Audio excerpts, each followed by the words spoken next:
I have been just a little too mean to Camilla. Hello and welcome back to Suckwar Central. My name is CJ, and since she's probably going to be out of the story sooner rather than later, I want to discuss Second Prince Camilla, what kind of person she is, how that came to be, and why her idiocy was a logical outcome of her background.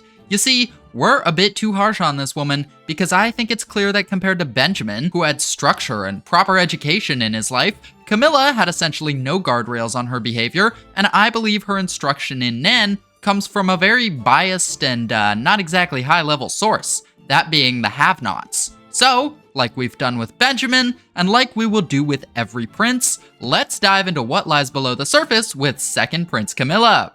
While Benjamin is clearly disciplined, focused, and driven, Camilla is a batshit insane, out-of-control rabid dog. She is the epitome of narcissistic entitlement, the spoiled rich kid on steroids. I'm one of Fourth Prince Psoriasis's harshest critics, but everything I've said about him applies double to Camilla, and she has none of his, and I use this term very loosely, redeeming qualities. Logically, the woman's gotta be in her late 20s at the absolute youngest, more likely 30s or early 40s, but she behaves like a freshman at an Ivy League school. I think it's interesting that she's also hinted at as being the most materialistic of any of the princes. She's apparently obsessed with fashion, per her conversation with her mother, and her younger sister's chosen criticism for Camilla is greedy. Not delusional, not murderous, not incompetent. What Tebepa takes greatest issue with around Camilla is her avarice. This makes sense for someone who is never really told no from childhood to adulthood, except by very few people. She always wants more, thinks she deserves more, wants to be number one instead of number two, and growing up as a Kakinese prince has nurtured what are usually irrational feelings a child is meant to grow out of into a core part of her adult personality. So what's the main difference between her and Benjamin? I'd say it's parentage. Unma seems to be a conniving schemer with a vision for the future and expectations of her children. Dwazel is extremely demure and passive, and seems to simply lack the capacity to assert herself enough to discipline a misbehaving child. And Dwazel is pretty much one of the only people who could possibly have done this. I mean, Camilla's not going to take it from Benjamin, who she's conditioned from an early age to see as a rival to the throne. Anything he says is just the insults of an enemy, and honestly, it really doesn't seem like Nasabi is involved in raising his own kids, because why would he be? As for literally anyone else, what, do you expect a servant to talk back to the prince of a brutal dictatorship who's spewing death threats left and right? Ergo, Camilla never really matured out of that egomania. Why on earth would she, when everything around her encourages it rather than punishes it? I mean, every Kakinese public building has a special extra convenient entrance reserved exclusively for royalty. The world is literally made to cater to their whims. Think about what that, combined with a parent who can't discipline a child, does to a person. Unma no doubt taught Benjamin how to be a functioning adult, but Dwazel couldn't possibly push back on young Camilla's stubbornness. For whatever reason, this woman is such a walking doormat that her parenting style taught Camilla to simply be stubborn, assertive, and aggressive, and escalate any disagreement until she steamrolled the other person, causing her to become the exact type of prince the succession war is designed to weed out. We see this in her interactions with Dwazel. She tells Dwazel which princes they're going after first and how, expecting her complete collaboration. When Dwazel resists, she says, "Mummy, that wasn't a request, that was an order." Like, this kind of dynamic between a parent and child doesn't develop overnight. It's evident that they have a very long history of this. Based on their extremely personal mutual hatred, I believe that a lot of who Camilla is was shaped by her relationship to Benjamin as well. Everything about Camilla's upbringing and culture justified her entitled behavior and mentality, except for this guy. Benjamin would be the one person getting in the way of that, an uncomfortable stain on the world, one of the few exceptions to the rule that Camilla generally gets what she wants if the people around her are physically capable of procuring it. When she talks about how everyone should do exactly what she wants, and the fact that they don't proves that there's something wrong with the world, she is dead serious, and like I've said, it's not without reason. All her life, she internalized more than any of her siblings that I am a royal, and therefore, what I want is law, what I want is justice. As insane as it is to think about for someone who behaves as comically evilly as Camilla does, I believe that even she thinks she is the morally righteous hero in this story. Her Nen Beast reinforces this, manifested by her subconscious desires. There's not too much to say about it because we haven't yet seen it in action, but it exists to completely override people's will and force them to obey Camilla. It's meant to address those nagging little feelings Camilla has that the world is unjust and unfair because it doesn't all move according to her tune the way she's been told it should. Furthermore, her choice to prioritize Halkenberg after Benjamin, as she tells her mother, makes me wonder if she isn't secretly envious of the unwavering devotion his followers have toward him. And I think Camilla exemplifies a major theme of Hunter x Hunter, and especially the Succession War arc that Togashi has been pushing thus far. The idea that ego and selfishness can drastically undercut a person's incredible potential and talent. Other examples of this motif include Gon and Kurapika, who have thrown away tremendous portions of their potential with Nen to serve selfish goals of revenge. Fourth Prince Psoriasis, who fails to live up to his enormous potential because he drastically overestimates his own superiority. And even back in the days of Heaven's Arena, where Castro was so focused on rebuilding his self-image after his defeat by Hisoka that he wasted his time and potential on conjuring a spotless doppelganger rather than perfecting a less flashy but more effective technique.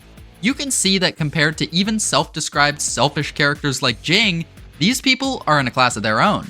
Yes, he abandoned his kid. Yes, he calls himself selfish, but Jing is acutely aware of this. He's not arrogant, and he remains very aware of and interested in the people around him. Furthermore, he's absolutely an empathetic individual, as seen when he understands Leorio's feelings, understands Gon's feelings better than even Leorio did during the election arc, and quickly built an emotional rapport with Beyond Netero's expedition team. All things that my other examples could never have the self-awareness to do. And yes, I do believe that Camilla is an individual with enormous potential for Nen, for critical thinking, and for good that was squandered by how she was raised. For starters, let's talk about Camilla's prowess with Nen. She's very talented at it, but I'm quite positive she never received a proper education in it compared to Benjamin. You have to remember that the Hunter Association has access to better Nen education than even the Kakenese army, and Camilla probably didn't learn Nen from them. Even then, the Kakenese army is elite, and knowledge of Nen throughout the world is often significantly lower than theirs, seeing as people can awaken Nen by accident, or without entirely understanding what's happened. I think Camilla probably doesn't even know what a Nen affinity is, and I'm being dead serious. Okay, enough beating around the bush. Here's what I think happened. Camilla probably learned Nen from the Have-Nots, like I said earlier. See, I'm sure Camilla adopted the Have-Nots into her personal army because she wanted to secure absolute loyalty and, Benjamin had sort of beaten her to the punch with the regular old army. Now, the Have-Nots had this practice of afterlife companions forced upon them, acting as sacrifices to prevent fallen princes in the Succession War from rising as vengeful spirits. Now, if that doesn't sound like prime conditions for people to accidentally awaken their Nen in, I don't know what does. Of course, no one would deliberately teach the Have-Nots Nen. They probably wouldn't understand what it was, and just come to believe in it as some sort of sorcery that allowed them to convert the power of death and sacrifice into a curse. Through trial and error, I'm sure they figured out the basic principles and some of the rules, and particularly the rules around postmortem Nen, which is kind of the stuff they're most involved in, but that's it. I mean, let's say you suddenly awakened Nen without being taught, and had no Nen teaching resources. Hunter x Hunter doesn't exist. You can't use the Hunter x Hunter wiki. How much of the Nen power system do you actually think you could figure out just by messing around with your aura? And if you were in the Have-Nots' shoes, you'd think, holy shit, all that weird religious stuff is real? The curses work? Damn, okay. Like it would probably take at least a generation for someone just to give Zetsu a try. I think that Camilla was introduced to Nen as the Have-Nots' spiritual power that they shared with her in gratitude for giving them human rights. I criticize her faction for being way too focused on curses and postmortem Nen, but honestly, that's probably what 90% of their knowledge is based around. For all we know, they didn't even learn the word Nen until Benjamin saw Camilla with an awakened aura and said something like, I see, so scum like you can use Nen too, like, what he said to Tsuriadnik. Again, it's clear from how they talk, discussing the mechanics of different Nen abilities, naming specific affinities, that Benjamin's faction received proper Nen education. Camilla's group, however, likely learned it as a mysterious witchcraft, and are only now starting to discover that it's far more vast and open-ended than they originally thought. They don't use words like restrictions, don't talk about Nen affinities once, don't account for any enemy abilities that aren't related to curses or guardian spirit beasts. They just don't have this knowledge. To prove my point, contrast Benjamin's faction's discussions with those of Camilla's. Benjamin's men discuss Nen affinities, like I've said, as well as the various types of common Nen abilities and subtypes and the conditions that are often imposed. Like, they know what they're talking about, they know about the different types of manipulation, they know the nitty-gritty.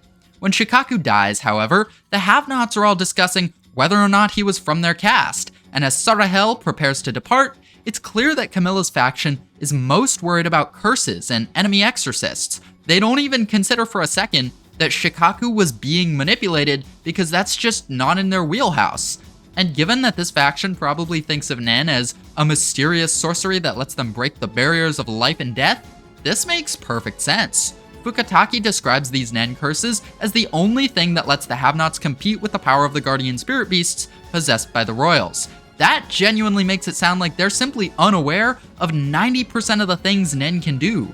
They don't realize that an ability like Yushoki's, Rihan's, or Mus's is even possible, because no one properly taught them Nen. They had to figure this shit out from scratch. So going back to Camilla, yes, she's an idiot, but she's not as stupid as she looks. I genuinely think it's because she was never properly educated that she comes off as such an idiot.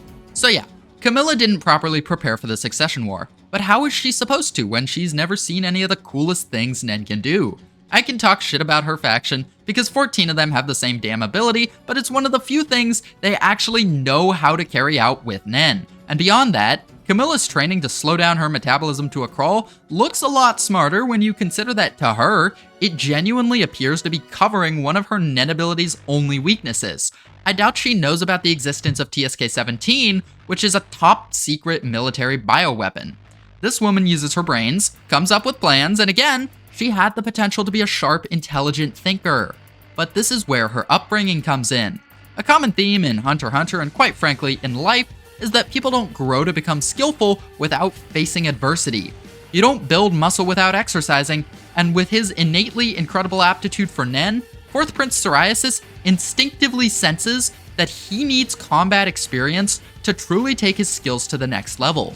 Mind, emotion, and self-control are the same. If your actions don't have consequences of some kind, if your will is never opposed or tempered, you never really have any reason to adapt, or change your ways of thinking, or reevaluate your approach to things.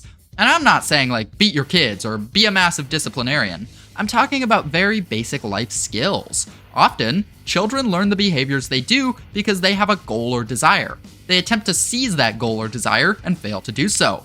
Thus, they either adapt new strategies or reevaluate how much they actually want the thing in question. This kind of resistance is a basic fact of life for the vast majority of the population, a basic form of trial and error that allows people to learn, shows them how little they know before they're even able to speak full sentences, and thus makes them much more receptive to learning and education. But Camilla is what happens when a child is truly weighted on hand and foot, and is never forced to properly learn, grow, change, or adapt as a person. Or perhaps it's more accurate to say that Camilla did learn one way to overcome resistance, with force. Doubling down, insisting, remaining stubborn, and employing violence when she deems it necessary clearly seems to be one of the few strategies she needed to develop on the rare occasion someone would say no to her. In the words of her father, who could have raised her to be better, she's become a beast that's all claws and fangs, unfit for the throne and soon to go extinct. And like I've said, that won't work for the vast majority of children, but when there are practically no guardrails to royal power, and the few people who could push back against this aggression are too uninvolved or timid to do so, would be punished for talking back to a prince, or are already designated enemies of Camilla, what would ever truly push her to grow out of this? And honestly, given all that, I genuinely think it is kind of remarkable that Camilla has managed to come up with the basic and rudimentary plans that she has. Camilla's brain is a muscle that she has hardly ever had to work in her life. Based on that, you'd expect it to atrophy and wither away into complete uselessness. But despite the odds, it's actually present and kinda does things sometimes? It makes me feel like Camilla really had potential as a strategist, a Nen user, and a person, and could have been so much more than the waste of space she is, if only she'd been raised by a different mother, been born a commoner, or even just after some of her younger siblings. She's honestly a lot like 4th Prince Psoriasis in that regard. Just like Camilla, the man is insanely talented with Nen and isn't a complete moron and has good instincts for critical thinking, but the ego and the selfishness caused by his royal upbringing just hold him back and stop him from living up to what he could be. And somewhere, under the horrid, festering, morally corrupt shell that is Camilla, there may even be the seeds of a good person. Maybe Camilla really does feel some sense of compassion for the have-nots. At the very least, she's never viciously rude to them, which is like insanely kind for her. It's basically the equivalent of a full hug and maybe even a smooch on the cheek. Even when some of them directly go against her orders, the worst things she says to them are, "I told you not to do that," and "shut up," which feels uncharacteristically not that bad for her. My point is, Camilla doesn't have to be the horrid person she is. She could have been a good, kind, intelligent person with a passion that's beautiful to behold. And that's just one of the most bitter pills to swallow in this arc. Because like I've been saying, it's a motif that Togashi seems to love. Benjamin could have been a selfless, patriotic, protective older brother. Tsurayadnik could have been a philosopher and a patron of the arts. Tyson could have truly helped people find belonging. Kacho and Fugetsu could have lived happy lives and enjoyed nature. Morena could have used her power to uplift the disenfranchised. Halkenberg could have been a champion of non-violence and pioneer of human rights. Kurapika could have been someone Bill would want to be friends with. Krollo could have been an incredible actor. Melody could have been an amazing musician instead of a living murder tool forever seeking to undo her disfigurement. So many people could have been better than they are if only the world weren't such a cruel place. If only the human spirit's malice weren't so endless. One of my favorite lyrics from any song that's come out this year really captures the feel of this arc for me. The line goes, "We didn't know that we were better than we allowed ourselves to be." And damn if that didn't stick with me. And looking back, even if his vision of how things play out may have changed over the decade he's been planning and writing this particular arc, I think Togashi has always meant for this to be a major theme of the Succession War. I say this because there's a scene in chapter 344 that used to feel a little out of place to me. See, it's right at the start of the Succession War arc, right after Mizai-Stom reveals to Kurapika that he knows who has the last of the Scarlet Eyes. It's a cut to Gon, realizing he can't use Nen, seemingly disconnected from every other plot point in this chapter. And honestly, I was confused about why Togashi saved this scene. The election arc had ended just a handful of chapters ago. Surely there was room to establish it then and wrap up Gon's story before introducing plot points like Beyond Netero, the Dark Continent, and the Kaken Empire, right? Well, think about it.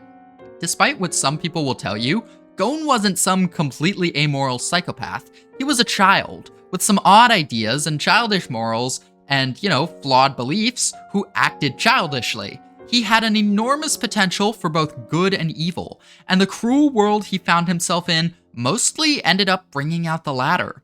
In his contract to kill Neferpito, he threw away his Nen potential, squandered it all for a selfish reason. And then he calls Jing about it, and Jing basically tells him, "You threw it all away. Your Nen potential was wasted, taken by this world, but you're lucky. You didn't lose everything. You have a second chance to grow beyond the person your immense power and this cruel world forged you into. You didn't truly lose your humanity." Yeah, I want you to pause the video and just think for a moment why Togashi put this scene where he did. Ready? Okay, here's what I think.